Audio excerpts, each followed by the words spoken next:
And then there's also a mechanical filter in between. So the hollow membrane filters remove bacteria. Bacteria is about 3 microns. 0.3 microns. And the filters are 0.1 microns, so the bacteria doesn't get through. Okay. And then the mechanical filter, we use that to remove any particulate matter.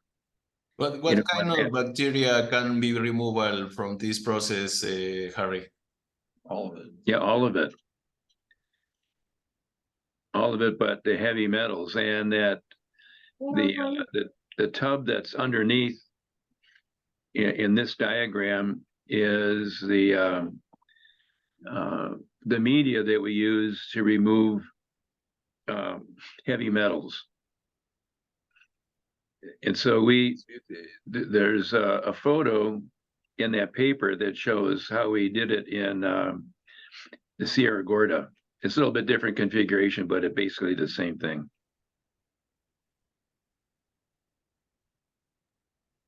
Can I add something, Harry?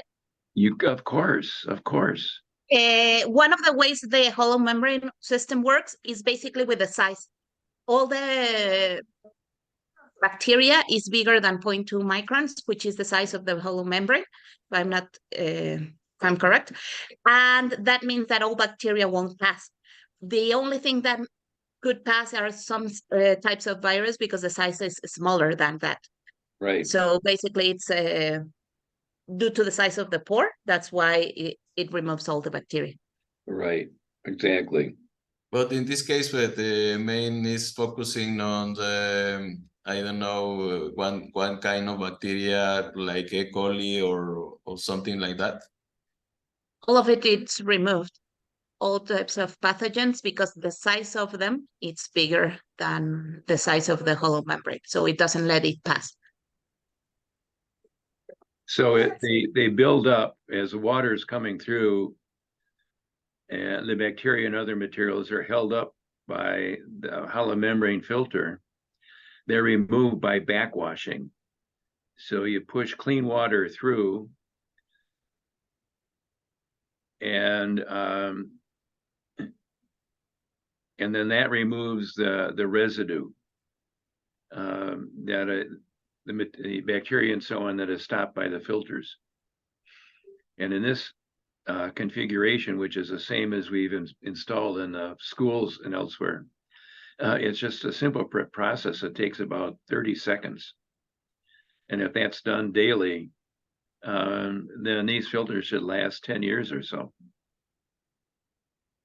Why do we have two hollow fiber membranes in this case underneath the system, Harry? What is? Yes, because a couple of reasons. One is that they together they can remove much more material than one by itself, and then they're both used to backwash the other.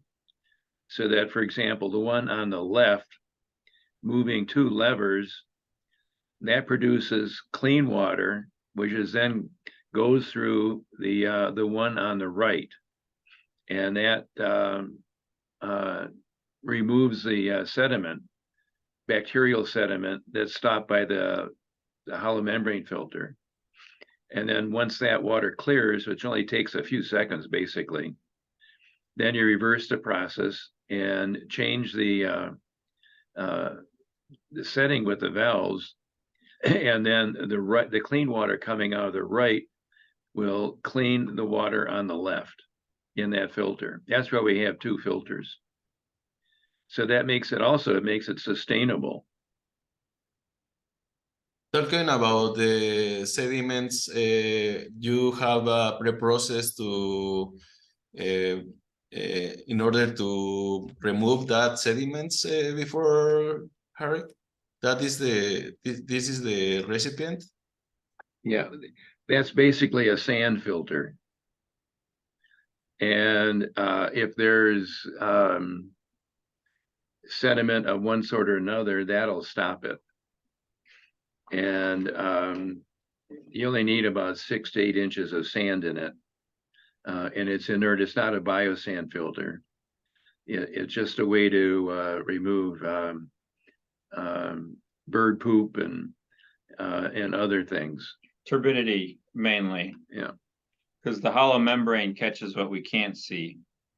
And so we filter the cloudiness out of water with the sand first. Is any kind of sand or a specific sand, or is any kind of sand? Just a good silica. Yeah, any sand. Okay. It needs to be cleaned. One of the times we were installing a filter in Haiti, for example, it took us a long time to find sand. We didn't want to use riverbank sand. We found sand that had been washed up from a lake, and we cleaned that and used it, and it worked out just great. But here, we would bring the sand to the site and load that pre-filter. Is there any relationship? Sorry, Marce. Is No, there it's okay. any relationship between the mineral content of the sand and the clean water process in this case? No. Susie? Basically, it's size what makes it remove the turbidity. And what we've been doing, for example, in the first place well, actually, we only used it in El Sauce de Guadalupe, and it was use sand from El Sauce, from the school. They had a sand that they had for construction, and we used that one. Right. And in another case, for example, we've also used in 2013, if I'm not mistaken, we did several biosand filters here in the university, and basically the one that we purchased from El Banco de Material, that's the one that we used. Just sieving it. In this case, you need to change this sand almost every year, every month, or it depends of the content of sediments. Yeah, it depends on the sediment. I don't think we've changed any of these sand filters in any of our installations. Yeah, if there is too much sediment, you can just scrape the top off, which is the silt that's being collected. Also, we have a diagram in Spanish we've used in the Yucatan with a church that has the backwash instructions and how it works for you. We can send. Do you want me to annotate here so I show you how the valves change, for example? Sure. And put lines? Yep. So for example, in here, this one is a normal operation, so we would have to change one of them. That's not a good call. Maybe this one. So we put one like this, and the other ones that are going in here, if I remember correctly, is one like this. So what it does is basically, let me put maybe a red. So the water goes inside, this one goes out. And this one in here, that is the one that goes out, has to be closed. So the water that is backwash doesn't go out. So this is the one that enters the water. Water goes down in here, that doesn't see. So water goes in here. Then the water from there goes in here, for example, to the filter. This filter, the water, instead of going out, it goes to the other filter. So that way this filter goes in here. So I was mistaken with my valves. Yeah, they're right above. Yeah, this one has to be closed. This one has to be open. and throw. This one has to be open. So that way the water goes in here and it goes to this one that basically, if we see the big zoom, it's just a pipeline that goes down. So we're in there, we put a bucket so we can actually collect that part. So the only thing that we would have to do is if this one is closed and this one is open, we usually what we say to people is you have to select, sorry. Talking about the heavy metals, Marcia, Harry, and Jay, I think that maybe we need to emphasize in the presentation in Monterrey about the problematics of the heavy metals in different deposits all around the world. So in this case, you can conclude that any kind of storage can be used in order to obtain clean water after the process of this system, or is focusing on some storage, any storage in this case in different with different conditions. ¿Quieres? ¿El número? No lo miente. If I understood correctly, the container where you put it, it just has to be disinfected and clean. And the material obviously has not to basically drop any materials, we could say, or like, for example, that they say that PVC tends to put phosphates into the water or things like that, then we have to be careful of those types of materials. But as long as it's clean and disinfected, that's one of the things that we usually do when they give, we use, for example, buckets of not buckets, tanques, cisterns of 1,100 liters for the clean water in most of the communities. And basically, there's not a problem in there. In the schools, we usually use a 60-liter container, which is basically a trash can made out of plastic. So as long as the material doesn't emanate any materials or anything, the water, once it's clean, it should remain clean. The only thing is if it's stored too long, then we do have to consider an option of chlorine or things like that. The idea of the facility filter, for example, is that it's used long enough for the water to be actually moving, and there's no need for it, once it's clean, to use chlorine or any other material. So Right. the size of the bucket depends on where it's going to be used, so there's no need for chlorine. Sorry, Harry, go ahead. No, that's very good. I was just going to say the same thing, but add that I don't recall maybe one or two times when we've had to use chlorine to clean out a container. Well, that was before we included it in that particular one in the system. But for example, if you have water with arsenic, with incredible high content of arsenic, after the process, you can imply that the clean water is accomplished with some normatives or some guide of some regulations from your country or any country. Yes, it's a World Health Organization standard, so it's universal, and so that standard is 0.1. It's 10 parts per Yeah. billion, 10 parts per billion. and our filter does 5 or less. But the initial storage is, for example, I don't know, 30 parts per million, and after that, it depends of the content, initial content of the arsenic material. Right. Sorry. Go ahead.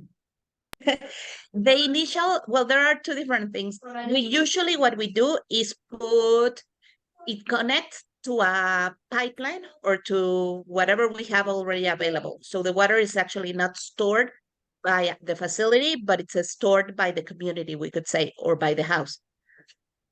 So that water that it's already stored, we don't have to go worry where is it stored, just hose or a pipeline that we can connect to. For example, to give us an idea of which type of concentration we have been having, in El Llano de San Francisco, we had concentrations up to 5,000 parts per billion. So what we had to do for us to ensure that it lasted at least 2 years was put double arsenic reactor, one of 120 liters and another one of 60 liters, for example. The rest of the communities where the maximum was around 30 parts per billion, then it's just one bucket of 60 liters. So basically it will last 2 years, the mediation filter. Actually, for example, in El Llano de San Francisco, it was installed in 2015, and we haven't been needed to replace the sand. We do know that after those both arsenic reactors, it's still working, even though we program it or we design it based on the, well, Harry helped us with that part with some scientists from the University of Michigan to actually ensure at least 2 years. But the fact is that it fluctuates so much, the amount of arsenic throughout the year, that it actually hasn't been depleted the media filter. Yeah. Sometimes, as Susie was saying, that the level of arsenic will vary depending on season, raining, and so on. And so when we try to anticipate what the largest load of arsenic would be, and then work for that. And then lesser amounts certainly won't be a problem. Yeah, and then the media will last longer. It can last 5 to 8 years if, at levels of 30. And it was 500 parts per billion, not 5,000. Sorry. Yes, Yeah. 500. Still a lot. The most we've ever seen, actually. What is the most complex problem in between with the talking about the government in this case for install this kind of prototype, this kind of equipment in different areas? What is in your expertise, what is your main problem with this kind of policies? Well, from my standpoint, I think it's not policies, it's the absence of policy. That there doesn't seem to be an awful lot of interest in responding to the villagers' requests for clean water. The government appears to, particularly with this, the Sierra Gorda overall initiative, they're looking at more towards different means of economic development. And having been in the Sierra Gorda, I don't know how some of them are realistic, but they nonetheless, if they are realistic, it'll take a long time to get those established. And in the interim, people are still being poisoned by arsenic and mercury poisoning. So I think, from my standpoint, anyway, I think it's the absence of policies rather than policy per se. From your experience, Marce, how many population in Sierra Gorda can be connected with this system, more or less? What we have been doing, actually, for example, there was the system of Poza Verde, which is where we installed most of the systems that are already there in the Sierra Verde, in the Sierra Gorda. Basically, what they did was separate by the communities. There are communities bigger than 1,500 or something like that. So in there, for example, the proposal was to install reverse osmosis systems.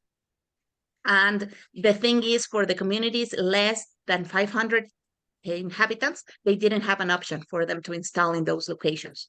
So that's where proposal of this part of Aqua Clara is where it came in, because with the facility filter, even though it can either be used for a school or for a hospital, things like that, it also is helpful for around 250 inhabitants.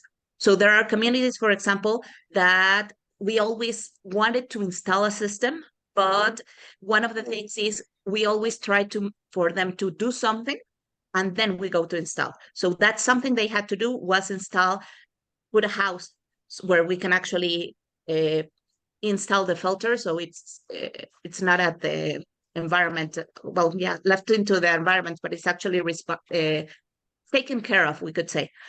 So there are communities that didn't do that part, at least 2 of the communities, even though we were going to install 3 filters in those locations, for example. And the health problems did indicate that they need it, but they didn't do their part, we could say. So there are lots of communities around that size, between 250 and 500, that do need the system. The ones that are like a priority is mainly the ones that have, well, in an initial point, it was those who had the Sistema Poza Verde installed. One of the problems in there, for example, is they are no longer given maintenance to the system. So several of the systems in that part are not working right now because they don't have, the communities no longer have water running because there are too many leaks. So they opted for closing the valve, we could say, of the spring.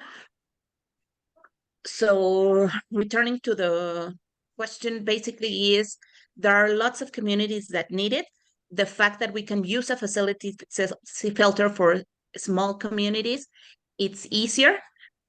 For bigger communities, it's not that common for us to use it because usually programs that are already made by the state, by La SEA, usually target those communities because there's lots of people and they want to give that part. So the system that we have, it's useful for smaller communities. The next thing that we've been discussing, for example, with La Secretaría de Salud, with CSEC, is that there are places where there are too scattered, too small, like they want 15 families, and they're really scattered and so on. So what we haven't been doing and would be the next step is to put household filters on those communities. And one of the things, or the priority right now for CSEC that we've been mentioned, or it has been mentioned to us, is more with the problems with hepatitis. So it's basically only the part of the hollow membrane systems without getting into the part of the arsenic or heavy metal removal. So there's need for both systems. And yeah. I think that's very good. Thank you. That's very good. And the benefit of this system is it doesn't require electricity. It works from gravity. Gravity, right. Yeah. Osvaldo, Ricardo, Kinich, do you have any question for Harry or for Marcel? The next week you need to present in Monterrey, and so what's the question about this or biofilters, Osvaldo? Buenos días, yo sí tengo una pregunta. Adelante. Este modelo que nos está presentando ahorita, ¿un modelo completo? Y si es así, ¿qué costo tiene este modelo? Can you translate that? The cost of the whole system, with the arsenic removal and the hollow membrane, if I'm not mistaken, is $2,500, right?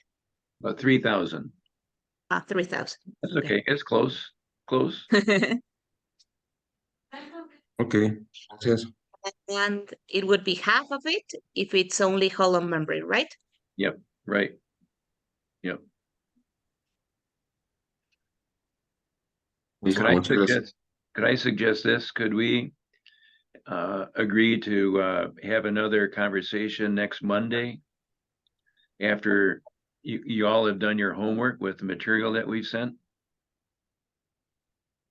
Yes, Based on what we've been saying, and Susie has been terrifico in describing this. I think having her as a resource is very important.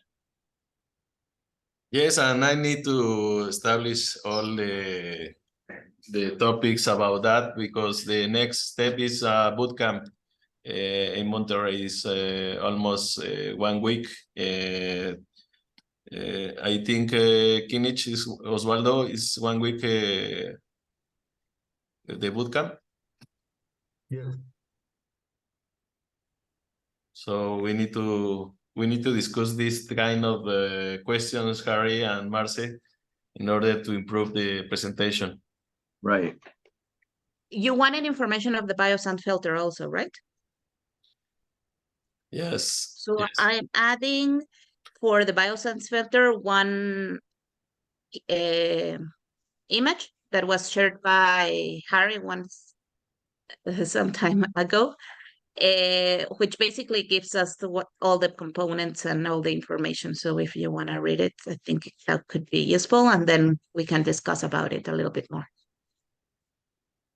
Y creo, Ricardo, que podemos trabajar tú que conoces bien Pinal de Amoles, en todas esas comunidades con este tipo de sistemas. Entonces yo creo que sería bueno hacer un levantamiento ahí con el otro Ricardo, con tu coordinador, para empezar a trabajar ahí en Pinal, en las zonas aledañas, ¿no? Claro que sí. So thank you again, Harry. Next week we can see you again, but for new questions. Yep. How about Monday? Then you got a full week to put something together finally. Yes, yes, of course. Is because of Halloween or what?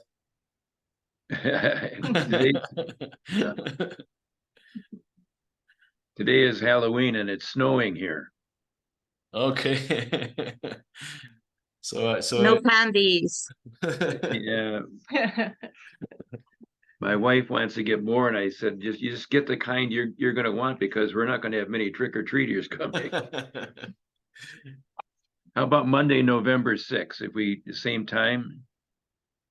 Yes, O'clock your time? Yes, at the same time. Okay. Okay with you, Yeah. RC? Good. Okay. Super. Yes. So thank you again. I'll see you next Monday. Yeah. And please read the materials. Yes. Because that will reinforce our conversation today. Yes. Thank you so much. Okay, you bet. Take care. See you. Thank you. Bye.